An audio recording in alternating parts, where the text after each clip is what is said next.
Grabe, totoo nga. Walang masyadong tao nung nag-travel kami from Benguet or Baguio to La Union. Sobrang taas kasi ng presyo ng gasolina. As you can see, umaabot sa 137 pesos per liter yung diesel. Kaya tara na at i-explore natin from Baguio, Benguet to La Union at tingnan natin yung price.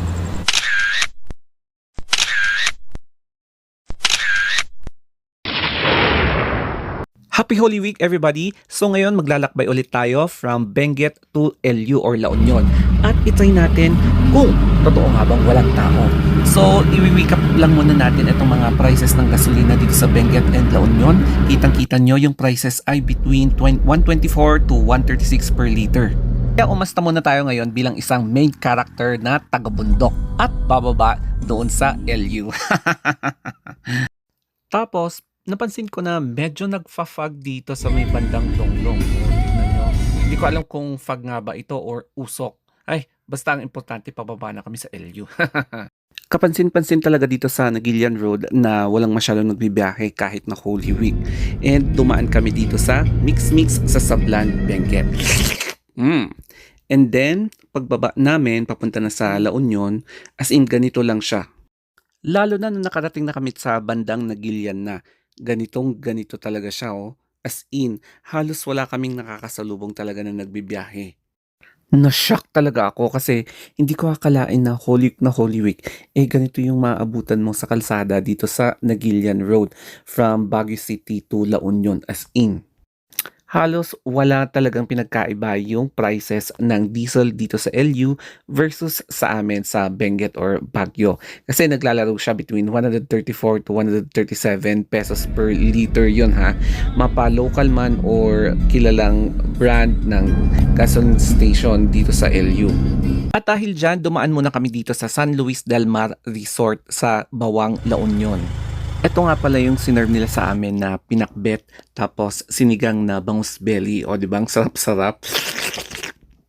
Pagkatapos namin mag-lunch ay dumiretso na kami sa nirentahan naming 6-packs bedroom with 3 beds and good for overnight yan. Pagkatapos namin mag-rest, dali-dali na ako pumunta sa beach kasi wala ng araw at 5 PM. Pero para sa akin, mas gusto ko talaga dito sa swimming pool na mag-swim kasi walang masyadong tao at solong-solo mo ang swimming pool. Sabi ng iba, bakit palagi kami dito? Para sa akin naman, yung peace of mind, napakatahimik dito. Kung meron ka mang kasabay, hindi sila maiingay. So, na-enjoy ko talaga na ma-maximize ko. Hindi lang sa beach, kundi pati sa pool. And ang ganda ng sunset dito katulad niyan. Kaya nag-time-lapse tayo. Ito yung itsura ng time-lapse ng pag-sunset or paglubog ng araw sa Bawang, La Union. So, kitang-kita nyo, no? Nagiging mas orange or reddish siya.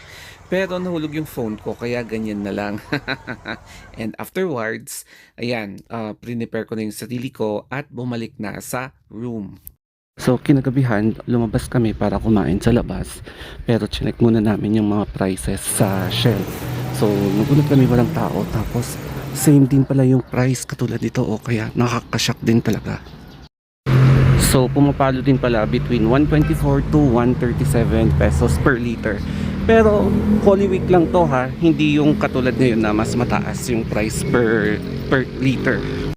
Kapansin-pansin dito din sa LU na tuwing gabi walang masyadong lumalabas medyo malinis yung kalsada. Then kinabukasan, pumunta ako sa beach para sa pinakahuling paglangoy ko doon sa shore tapos sa swimming pool. Pero na-curious ako dito sa may nag-aalok na banana boat kung magkano nga ba. So nilapitan ko ang mga lokal na dito.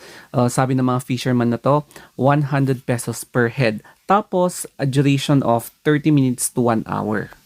Ay, kung marami lang sana kami magkakasama, pwedeng-pwede kami sumali dito sa banana boat at mamalagi ng 30 minutes to 1 hour. Kaya kailangan nyo talagang gumamit ng sunblock kasi medyo matatagal lang kayong babad sa araw. O, di ba?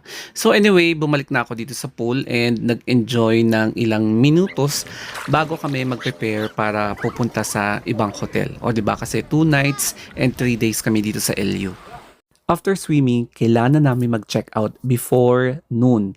Kasi nga, close ang resort sa Holy Thursday and Good Friday. Kaya kailangan na namin lumipat sa ibang resort. Kaya hanggang dito na lang po. Goodbye!